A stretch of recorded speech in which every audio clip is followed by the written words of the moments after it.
اکبر نے تمام کر کے دکھایا. اس لیے میں نے کہا چلتے پھرتے ہوئے جنتی. میرے آقا کا فرمان ہے الصلاۃ مفتاح الجنہ، نماز جنت کی چابی ہے. تو 14 سال کے بعد بکواس کرتے ہے کہ صدیق جنت میں نہیں جائے گا. جنت کی چابی ہی صدیق اکبر کے پاس ہے کہ وہ 5 وقت کا نمازی ہے جس طرح باقی صحابہ نے بیعت ہے. اسی طرح میرے آقا کا فرمان ہے کسی بھی معاملے میں صبر کرنے والا جنت میں جائے گا. حضرت صدیق اکبر رضی اللہ تعالیٰ کو مکہ مکرمہ میں نبی علیہ السلام پر ایمان لانے کی وجہ سے اور کافروں مشرکوں کے سینے پر کھڑے ہو کر کے اللہ کی وحدانیت کا ڈنکا بجانے کی وجہ سے مارا گیا، پیٹا گیا، لوگ وہاں ہوئے، بے ہوش ہوئے، ہوش میں آئے، تب بھی صبر کیا اس مصیبت پر. اس کے علاوہ مخالفتیں ہوئی، مخاصمتیں ہوئی، آپ نے صبر کیا. مکہ سے نکلنا پڑا، آپ نے صبر کیا. طائف کی وادیوں میں جانا پڑا، آپ نے صبر کیا. آپ کو بھوکا پیاسا شیخ ابی طالب میں رہنا پڑا، آپ نے صبر کیا. روزہ رکھ کے صبر کیا، بھوک برداشت کر کے صبر کیا، پیاس برداشت کر کے صبر کیا، لوگوں کے طعنے برداشت کر کے صبر کیا، برادری کی مخالفت کو دیکھ کر صبر کیا. صبر کا بدلہ میرے آقا فرماتے ہیں جنتی ہے. اس لیے میرے کا صدیق اکبر چلتے پھرتے ہوئے جنتی ہے. اللہ کے راستے میں ہجرت کرنے والے کو جنتی کہا گیا. صدیق اکبر نے، باقی صحابہ نے اپنے طور پہ ہجرت کی. صدیق اکبر کو یہ سعادت ہے کہ حضور کے ساتھ ہجرت کر کے جاتے ہیں. میرے آقا کا فرمان ہے من بنا للہ مسجدا بنى اللہ لہ بیتا فی الجنہ، جس نے مسجد اللہ کا گھر بنایا اس کے بدلے میں اللہ اس کے لیے جنت میں گھر بنائے گا. حضرت صدیق اکبر کو سعادت حاصل ہے مسجد نبی کی زمین خرید کر اپنے پیسوں سے اللہ کے راستے میں وقف کی، اس کی تعمیر میں حصہ لیا. اس بنیاد پر میں نے کہا صدیق اکبر چلتے پھرتے ہوئے جنتی ہے. حضرت صدیق اکبر مجاہد بھی ہے، سارے غزوات میں حضور کے ساتھ شرکت کر کے جہاد کیا، استقامت کا مظاہرہ کیا. مجاہد کے لیے بھی جنت بتائی گئی. صدیق اکبر چلتے پھرتے جنتی ہے. ہمیشہ سچ بولا، صداقت کے پیکر ہے، سچ کے بدلے میں بھی نجات اور جنت ہے. اس لیے صدیق اکبر چلتے پھرتے ہوئے جنتی ہے. میرے آقا صلی اللہ علیہ وسلم نے فرمایا حضرت علی رضی اللہ تعالیٰ کے ساتھ مسجد سے باہر جا رہے تھے. فرمایا علی ایک بات بتانا چاہتا ہوں، ابھی ظاہر نہ کرنا، موقع آئے تو بتا دینا. جی آقا فرمائے. فرمایا وہ سامنے 2 شخص آ رہے ہیں، ان کے متعلق میں آپ کو بتانا چاہتا ہوں. یہ دونوں شخص جو ہیں سیدہ قبول اہل الجنہ، انبیاء کے بعد جنت کے بوڑھوں کے بزرگوں کے سردار ہوں گے. حضرت علی فرماتے ہیں تجسس بھری نظروں سے دیکھتا رہا یہ آنے والے کون ہیں، یہ خوش قسمت کون ہے. جب وہ دونوں بزرگ قریب ہوئے تو میں نے دیکھا ایک ابو بکر ہے، ایک عمر ہے.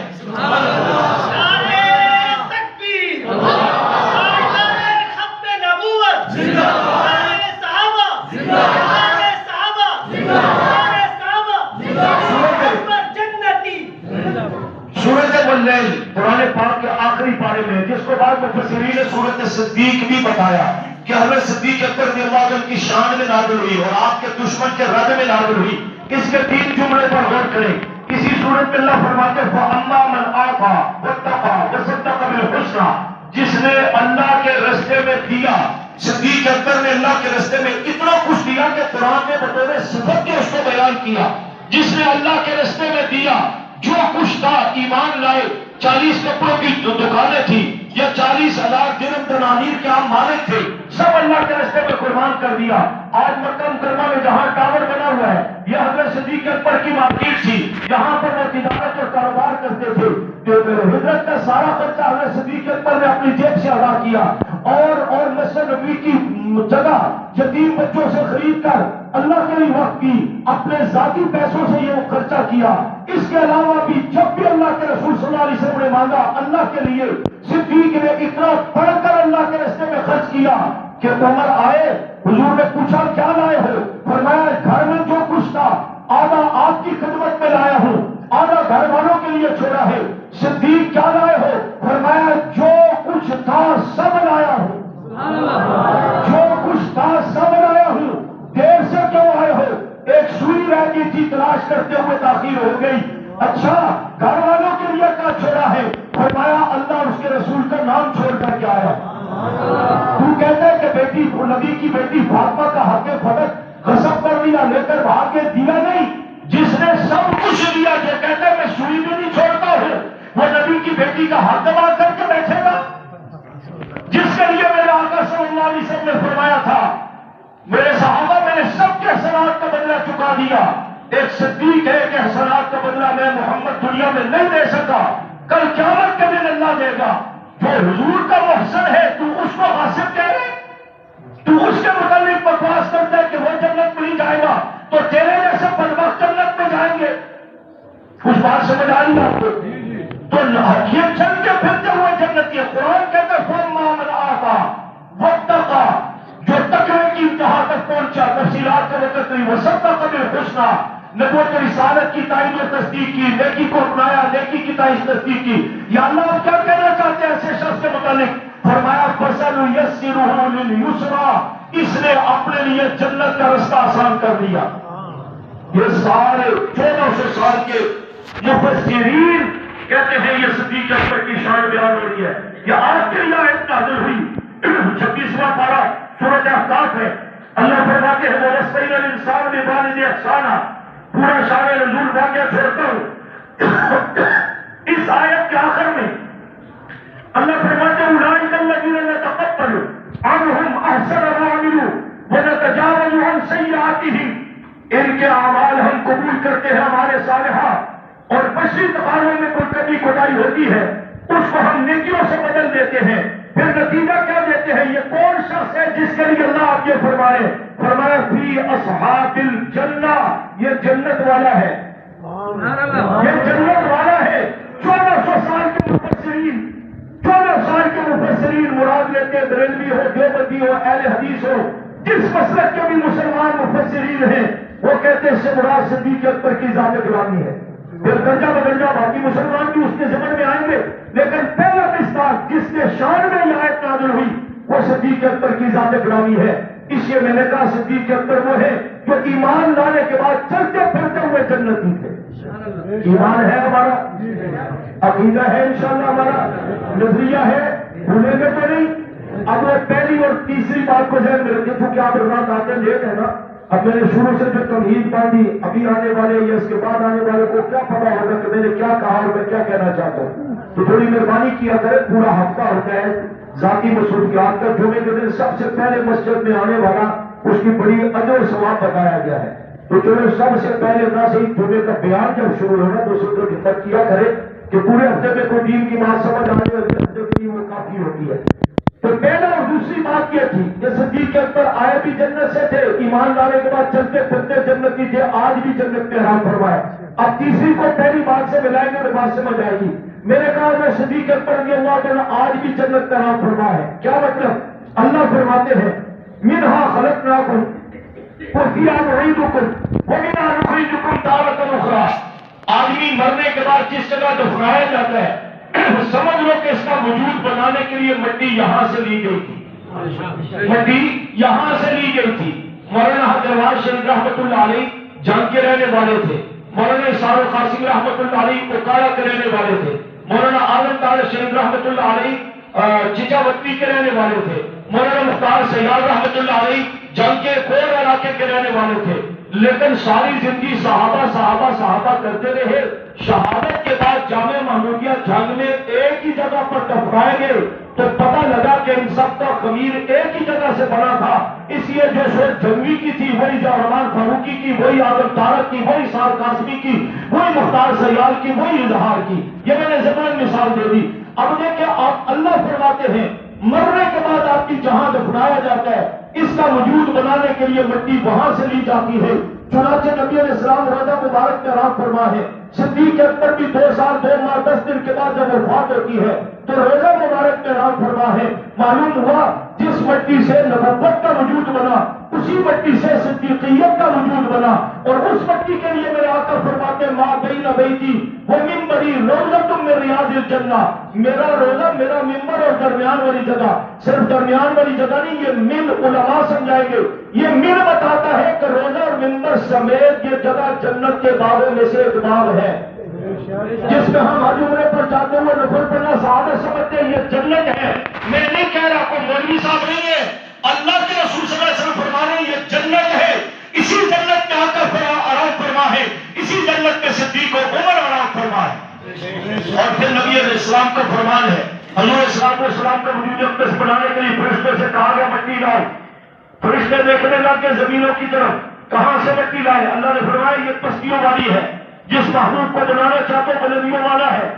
کہاں سے مٹی لائے؟ فرمایا جنت سے مٹی لے کر کے آؤ۔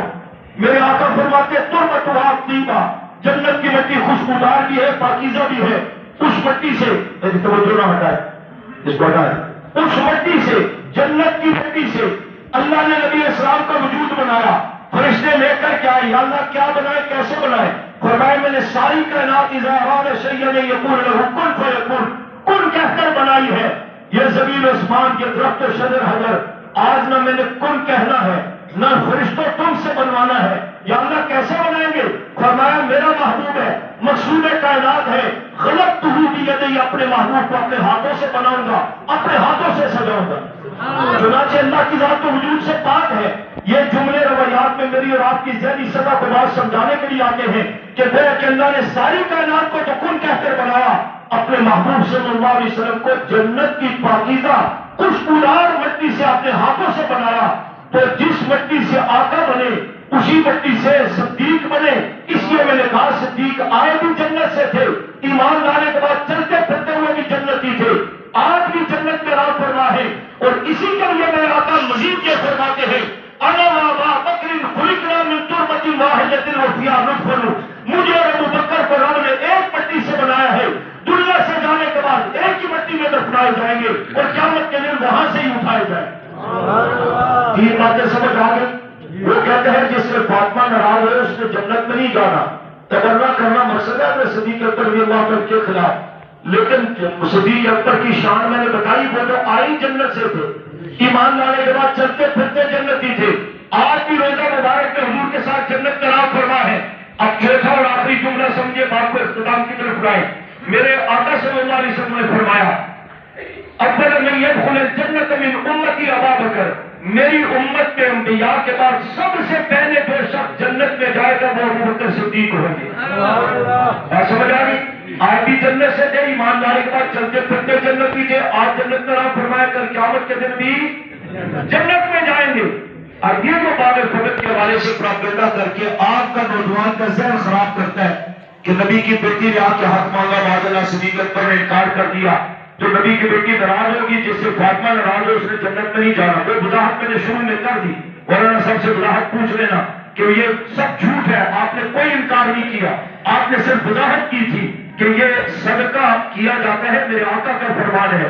اس لیے جو اعمال مدینہ یا خمس خیبر ہے، یہ فتح ہے جس کا حضور کے دور میں اس کی آمدن تقسیم ہوتی تھی، جن میں تقسیم ہوتی تھی، صدیق اکبر انہی میں تقسیم کریں گے۔ لیکن یہ کہنا کہ آپ سے فاطمہ ناراض ہوگی کسی مستند روایت میں نہیں ملتا، سب جھوٹ پراپگنڈا ہے۔ اس کو یاد کرو، کہتے ہیں صدیق جنت میں نہیں جائے گا، میں نے کہا تو اپنی خیر بنا، جس کا یہ عقیدہ ہے وہ اپنی خیر بنائے کہ تو کہاں جائے گا، کہتے ہیں کہ جنت میں جائیں گے۔ میں نے کہا کیسے جاؤ گے جنت میں؟ یہ پچھلے 2 سال پہلے کی بات ہے، ٹی وی کے پروگرام میں عظمت صحابہ کے بارے سے گفتگو ہو رہی تھی، بریلوی دیوبندی حدیث علماء بیٹھے تھے، سوال جواب کرنے والی ایک محترمہ تھی، اس میں ایک بدبخت بھی بیٹھا ہوا تھا، تو وہ جب بھی صحابہ کی شان عظمت کی بات ہوتی نا وہ بیچارہ بڑا پریشان ہوتا تھا۔ تو اس محترمہ نے سوال کر لیا کہ علامہ صاحب یہ باقی علماء سنی بیٹھے ہیں، صحابہ کی شان ہوتی ہے، ان کے چہرے پر نور آتا ہے، یہ بڑے خوش ہوتے ہیں، بڑے مسرور ہوتے ہیں، یہ ان کو بڑا لطف آتا ہے، آپ کے چہرے پر دارا کیوں بولتے ہیں؟ آپ کے چہرے پر تیور، ماتھے پر تیور کیوں آ جاتے ہیں؟ آپ کا رنگ کیوں بدل جاتا ہے؟ بڑا ہوا تو پہلے سے بیٹھا تھا بیچارہ، اس نے ایک بات پر کہا نا جی میں 50,000 روایتیں پیش کر سکتا ہوں، تو ٹی وی اینکر محترمہ جو تھی اس نے کہا کہ علامہ صاحب تھوڑی کٹا لو، تھی 5 ہی روایتیں پیش کر دو کافی ہے۔ اگر 50,000 روایتیں ایک چیز پر تو کہاں ہوتی ہیں؟ ایسے نہیں ہے تو روایتیں کہاں سے آئیں گی؟ اس نے بڑے کارنی تھی، جب اس نے یہ کہا پریشان تو وہ اس میں بھی تھا کہ ہر بات پہ مجھے ٹوک رہی ہے، اور جب اس نے یہ کہا کہ جب صحابہ کی شان بیان ہوتی ہے، علماء ہیں، مسلمان ہیں، یہ خوش ہوتے ہیں، ان کے چہرے پر رونق آتی ہے، آپ کیوں پریشان ہوتے ہیں؟ وہ چارہ لاجواب ہو گیا، اس کے بھاگ گیا۔ اب کیمرہ تو چل رہا تھا، وہ پروگرام چھوڑ کے بھاگ گیا، اپنی قوم نے پکڑ لیا، علامہ صاحب آپ تو صحابہ کے خلاف ہمیں بڑی باتیں بتاتے ہو، اب ایک عورت نے سوال کیا، آپ لاجواب ہو کے آگے ہماری ماں کٹوا دی، ہمیں منوا دیا، ساری زندگی صحابہ کے خلاف بکواس ہمیں سمجھائے، دیتے نا وہاں جواب۔ اب علامہ کیا کرتا، مرتبہ کیا کرتا، روزی میں تو قرار رکھنی ہے، وہ اپنوں کو کہنے لگا بھائی تم سمجھے نہیں میں کیا کر کے آیا؟ انہوں نے کہا سمجھائے نا کیا کر کے آئے؟ انہوں نے کہا آپ کو جو پتا ہے ہمارے عقیدے کے مطابق جہاں صحابہ کی شان بیان ہوتی ہے، ان کی تعریف ہوتی ہے، اس محفل سے ہم بغض اور نفرت کا اظہار کرتے ہوئے اٹھ جایا کرتے ہیں۔ معاذ اللہ، استغفر اللہ۔ یہ اس نے اپنے منہ سے کہا۔ انہوں نے کہا ہم صحابہ کی شان بیان ہو رہی تھی، مجھے برداشت نہیں ہوئی، صحابہ چونکہ ہمیں برداشت نہیں ہوتے، اس لیے میں محفل چھوڑ آیا۔ اچھا ٹھیک، 2 ہفتے بعد وہ مر گیا، ٹھیک 2 ہفتے کے بعد وہ مر گیا۔ میں نے کہا بات یہ نہیں ہے، بات یہ ہے کہ 1400 سال پہلے رب نے کہہ دیا تھا کہ جو صحابہ سے بغض رکھتے ہیں نا، 10-12 جگہ قرآن پاک نے ان کی حرکتیں، ان کی حیثیتیں بیان کی ہے قرآن۔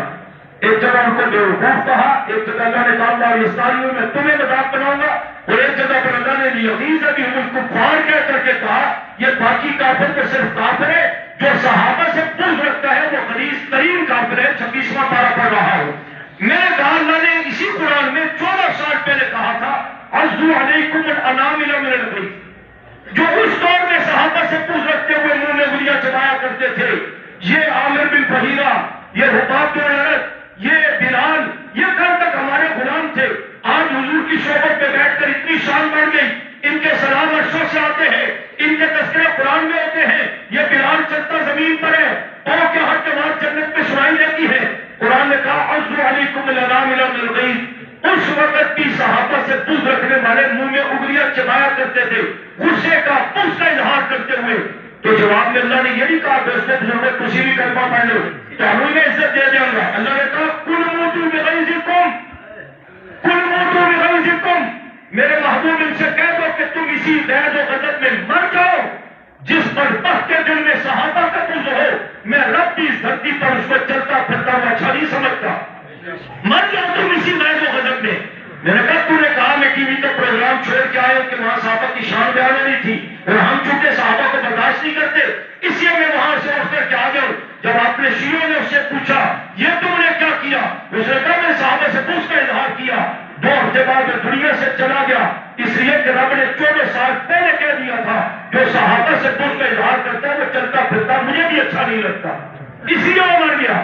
میں نے کہا اس سے پوچھو اگر قبر میں بھی صحابہ کی بات ہوگی تو قبر سے کدھر بھاگ کے جائے گے؟ مرغوبوں کا من نبیوں کا من دینوں کا، تو وہاں تو یہی ہوگا نا۔ لیکن فرض کرو اگر قبر میں بھی فرشتوں نے پوچھ بتا صحابہ کے متعلق تیرا کیا عقیدہ ہے، کدھر جائے گا؟ چلو قبر میں بات کی ہوگی، میدان حشر میں انبیاء ہوں گے، صحابہ ہوں گے، صحابہ کے غلام ہوں گے، وہاں بھی تو ہر طرح صحابہ ہی ہوں گے نا۔ اب بتاؤ کدھر جاؤ گے؟ کہتے جی جنت میں جاؤں گے۔ میں نے کہا تو جس شخص کو کہہ رہا تھا کہ تیرے نظریے کے مطابق معاذ اللہ صدیق اکبر جنت میں نہیں جائیں گے، تو وہ تو جنت کے دروازے پر صدیق اکبر کھڑے ہوں گے، تو کیسے جائے گا؟ جس کے لیے آقا نے فرمایا نا بولے میں یہ بولے جنت میں امت میں ابو بکر، میری امت میں سب سے پہلے جو جنت میں جائے گا وہ ابو بکر صدیق کی ذات گرامی ہوگی۔ اب پہ دروازے پر تو صدیق کھڑا ہے، اور اس کے بعد جو جنت میں جائیں گے وہ وہی ہوں گے جو صدیق اکبر کو اپنا مقتدا پیشوا مانتے ہیں، صحابہ کو اہل بیت کو مقتدا پیشوا مانتے ہیں، وہی جنت میں جائیں گے۔ وہاں تو صدیق کھڑا ہے، تو کیسے جائے گا؟ تو مانتا نہیں ان کو۔ کہتا کہ جنت کے 8 دروازے ہیں، ایک پر صدیق ہوں گے نا، کسی سے میں چلا جاؤں گا۔ میں نے کہا میرے آقا صلی اللہ علیہ وسلم سے پوچھا گیا تھا کہ جنت کے 8 دروازے کوئی ایسا خوش نسبت بھی ہوگا کہ جنت کے 8 دروازے کہیں گے کہ ہمارے ہاں سے گزرے باب الصلاۃ، باب الریان، باب الجہاد، باب الصوم؟ حضور نے فرمایا ہاں ایسا بھی ہوگا۔ صحابہ نے پوچھا کون ہو سکتا ہے؟ فرمایا میں امید کرتا ہوں وہ صدیق اکبر ہوں گے، رضی اللہ تعالیٰ کی ذات گرامی وہ صدیق اکبر ہوں گے جن کو جنت کے 8 دروازے طلب کریں گے کہ حضرت ہمارے ہاں سے گزرے۔ اب 8 دروازے پر صدیق ہے، تو صدیق کو مانتا نہیں کیسے جائے گا؟ کہتا میں چلا جاؤں گا۔ تکیے کی چادر اوڑھ کے جاؤ گے؟ یہ کوئی پاکستان کا کوئی اسمبلی یا سینٹ تو نہیں کہ دھاندلی یا دھاندلا کر کے اندر گھس جاؤ جدھر سے بھی جاؤ، جیسے بھی پھر چوروں کا نمبر لگا رہے ہیں۔ باری باری کوئی اچھا بندہ لے آؤ یار، پاکستان بھرا ہوا ہے بزرگوں سے، علماء سے، اولیاء سے، کسی اللہ والے کو لے آؤ کو تقدیر بدل جائے، کوئی حالات بہتر ہو جائے، پھر باری باری خود لاتے بھی ہو، پھر اتار کر کے جیلوں میں بھی ڈالتے، پھر نکالتے، پھر کہتے ہو آج ابھی ادھر بیٹھ جاؤ، ادھر بیٹھ جاؤ۔ یہ کیا ڈرامہ بازی ہے؟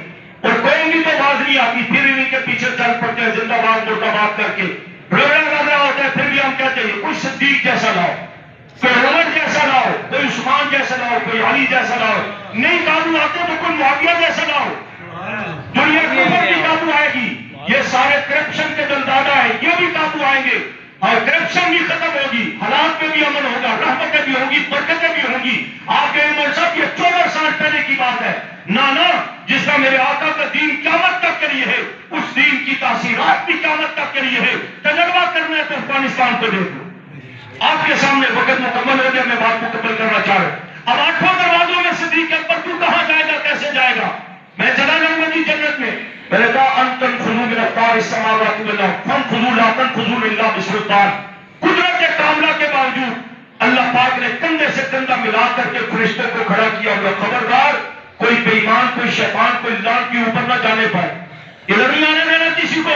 پہرا لگا ہوا ہے, کہتا میں چلا جاؤں گا. تم کون ہوتے, تم کو جنت کے ٹھیکیدار ہو؟ میں نے کہا اللہ معاف فرمائے, ہم تو گناہگار اور جنت کے طلبگار ہیں, ہم نہیں ٹھیکیدار. تو بتا جنت میں کیسے جا, بس میں چلا جاؤں. میں نے کہا ٹھیک ہے.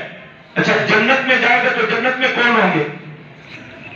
انبیاء تو ہوں گے, انبیاء کے بعد کون ہوگا؟ جنت میں انبیاء اور مرسلین ہوں گے.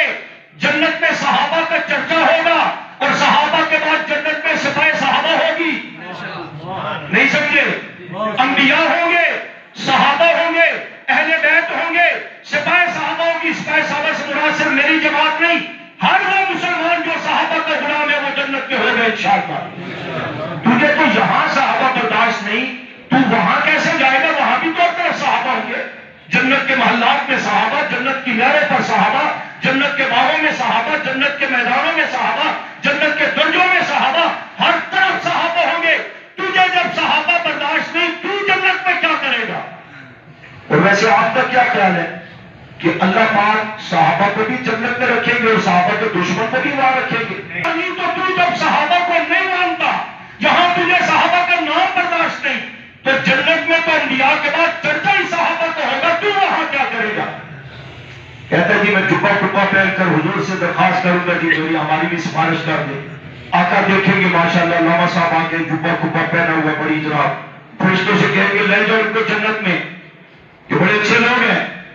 فرشتے کہیں گے اللہ کے رسول صلی اللہ علیہ وسلم جو آپ سمجھ رہے ہیں وہ نہیں ہے, انہوں نے آپ کے دین میں رکھنا پیدا کیا, بدعات پیدا کی, آپ کے صحابہ کو گالیاں نکالی, بہت ساری برائیوں کے جڑ ہیں.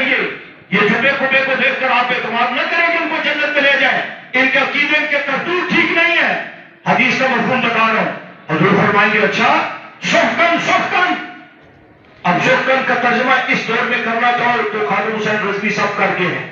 دور دور کو جو صحابہ رکھائیں گے ہو, دور دور کو جو مالکہ رکھائیں گے ہو. آج کا بدبخت رخت شیعہ ہو کر اپنے کو مومن کہتے ہیں, صدیق کو مومن نہیں مانتا. اپنے کو جنتی کہتا ہے, صدیق اکبر کو جنتی نہیں کہتا. اور ہم مسلمانوں کی سادگی کی بھی حد ہے, ہم بھی کہتے ہیں شاہ جی کی حال ہے. وہ چھوڑے اس پیسہ والے کافر کا وشیہ کافر میں تسی میرے پڑھاؤ. اچھا تیرے پیو نو گال کر دے, تیری ماں نو بیٹی نو بہن نو گال کر دے, طاقت تیرا پڑھا نہیں. سکر رشتہ دار نہ بھی دشمنی, صحابہ کو بکواس کرنے والا, نبی علیہ السلام پر تبرہ کرنے والا, ازواج مطہرات جو حقیقی بنیاد اہل بیت ہے ان کو گالی نکالنے والا میرا بھائی ہو سکتا ہے؟ اصلاح کیجیے. سوشل میڈیا کا دور ہے, دیکھیے اپنے بچوں کے ہاتھ میں کیا ہے. جہاں کردار تباہ ہو رہا ہے وہاں پر کسی سوشل میڈیا کے لیے میرے تیرے بچے اور بچیوں کا عقیدہ ایمان تباہ ہو رہا ہے. ہم سمجھتے ہم 30 مار خان اچھے مسلمان ہیں. ذرا بچے کو چیک کر لینا, کسی کے دماغ میں قادیانیت چل رہی ہوگی, کہیں شیعت چل رہی ہوگی, کہیں ہندویت چل رہی ہے, کہیں عیسائیت چل رہی ہے, کہیں یہودیت چل رہی ہے. یہی وجہ ہے برطانیہ میں احتجاج ہوا, میکڈونلڈ کے تمام ہوٹل خالی ہو گئے. پاکستان میں ابھی تک مسلمان بیٹھ کر کے وہ گند کھاتے ہیں جس کے نتیجے میں مسلمانوں کو اسرائیل میں مارا جاتا ہے, غزہ میں مارا جاتا ہے, شہید کیا جاتا ہے. یہ تبدیلی کیوں نہیں ہے؟ اس لیے کہ ہم مسجد میں ٹائم سے نہیں آتے, اس لیے کہ ہم مولوی صاحب کی بات کو سننا پھر کروائیت قرار دیتے ہیں, اس لیے کہ ہم کہتے ہیں بس چھوڑے یار نماز پڑھ کے آ جائیں گے, بس اتنا اسلام کافی ہے. نبی علیہ السلام کا فرمان ہے قیامت کی نشانیوں میں سے ایک نشانی یہ بھی ہوگی, آدمی صبح مسلمان ہے تو شام کو کافر, شام کو مسلمان ہے تو صبح کافر. آخر کیا ہوگا, کیسے ہوگا؟ یہ نہیں کہ کوئی اعلان کر کے کہے گا جی معذلہ میں یہودی بن جاؤں, قادیانی شیعہ عیسائی فلاں بن جاؤں. نہیں, اس کو پتہ ہی نہیں لگے گا اس کا ایمان کدھر گیا, عقیدہ کدھر گیا. وہ زبان سے کوئی ایسے جملے کہہ لے گا یا کسی کی بات سے متاثر ہو کر پیغمبر صاحب اہل بیت کے خلاف کوئی سوچ بنا لے گا جو ایمان کی بربادی کا سبب ہوگا، یہ سمجھے گا میں ٹھیک ٹھاک مسلمان ہوں، 5 وقت کی نماز پڑھتا ہوں، اندر سے ایمان ضائع ہو چکا ہوگا۔ اس لیے درخواست کرتے ہیں گھروں میں صحابہ کے تذکرے قرآن کرو، اہل بیت کے تذکرے قرآن کرو۔ میں بات مکمل کروں، اسے گاؤں میں جاؤں گا، حضور فرمائیں گے سوختن سوختن، دوڑ دوڑ پڑے، ہٹاؤ ان کو، پھر کہے گا حیدر۔ حضرت ضیاء القاسمی رحمۃ اللہ علیہ کہا کرتے تھے یہ پاکستانی کے حیدر کر کے نعرہ لگا کر اپنا الو سیدھا کر لو، فرشتے کہیں گے حیدر نمانے پاسے، جو رب کو نہ مانے، جو رسول اللہ کی ختم نبوت پر انکار بھی کرے، تبرئے بھی کرے، جو ابوبکر صدیق کو کہے وہ جنت میں نہیں جائے گا میں جاؤں گا، ظالموں حاضریوں کی کفر کی بے ادبی کی گستاخی کی۔ کچھ بات سمجھ آئی؟ تو حضرت صدیق اکبر رضی اللہ عنہ کے جملہ میں نے کہا صدیق اکبر وہ عظیم ہستیاں جو آئے بھی جنت سے تھے، ایمان لانے کے بعد چلتے پھرتے جنتی تھے، دلائل قرآن حدیث پڑھا، میں نے کوئی کس سے کہانیاں نہیں سنائی۔ صدیق اکبر آج بھی جنت میں راہ فرما ہے، میرے آقا کے فرمان کے مطابق صدیق اکبر امت میں سے انبیاء کے بعد سب سے پہلے جنت میں بھی پہلے صدیق اکبر رضی اللہ عنہ ذات گرامی جائیں گے۔ اور میں اور آپ کہاں ہوں گے؟ آقا فرماتے المرء مع من احب، ہم گنہگار خطاکار بیکار، لیکن اللہ اور اس کے رسول صحابہ بیت سے محبت ہوگی۔ آقا فرماتے جن سے محبت ہوگی دنیا میں قیامت کے دن انہی کے ساتھ جنت میں جاؤ گے۔ الحمدللہ ہمیں حضور سے محبت ہے، کہو الحمدللہ۔ ہمیں اہل بیت سے محبت ہے، کہو الحمدللہ۔ ہمیں تمام صحابہ بلا کسی تفریق کسی بحث کے تمام صحابہ سے محبت ہے، کہو الحمدللہ۔ علماء کرام، علماء اہل حق، مجاہدین اور حرمین شریفین، بیت المقدس، مظلوم غزہ کے مسلمان ہو یا کشمیر کے ہو، تمام مسلمانوں سے محبت ہے۔ جہاں یہ مسلمان جائیں گے، یہ اہل حق جائیں گے، پیغمبر صحابہ جائیں گے، انشاءاللہ جنت میں آقا کے فرمان کے مطابق ہم بھی جائیں گے۔ تو صحابہ سے محبتیں کرو گے، محبتوں میں تابعداری صحابہ کی کرو گے، ان کی طرح نمازوں کا اہتمام، اعمال کا اہتمام بھی ہوگا، عقائد کی اصلاح کی کوشش کریں گے۔ آج جمعہ کے بعد اسی عظیم پیش کرنے کے لیے ہر سال کی طرح جلوس نکل رہا ہے طالب القرآن راجہ بازار مدرسے سے 2 بجے۔ ابھی ہم نماز پڑھیں گے، ٹائم ہوگا، جو نوجوان جماعت کے پہلے سے تیار ہے وہ بھی اہتمام کرے۔ دیگر نوجوانوں سے کہتا ہوں گھنٹے ڈیڑھ کی باتوں کو میں آپ کو امریکہ یا فیصلہ آباد نہیں بھیج رہا ہوں، یہ قریب راجہ بازار ہے، گھنٹے ڈیڑھ جا کر صدیق اکبر کی عظمت کو سنو گے، صدیق کی عظمت کے دفاع کے نعرے لگاؤ گے۔ میرے تیرے عمل کیا ہے یار، ہماری حالتیں بہت کمزور ہیں پر فتن دور میں، یہی نسبتیں کام آئیں گی انشاءاللہ نجات کے لیے، اسے کامیاب کرو گے۔ اللہ میرا اور آپ کا حامی ناصر و والی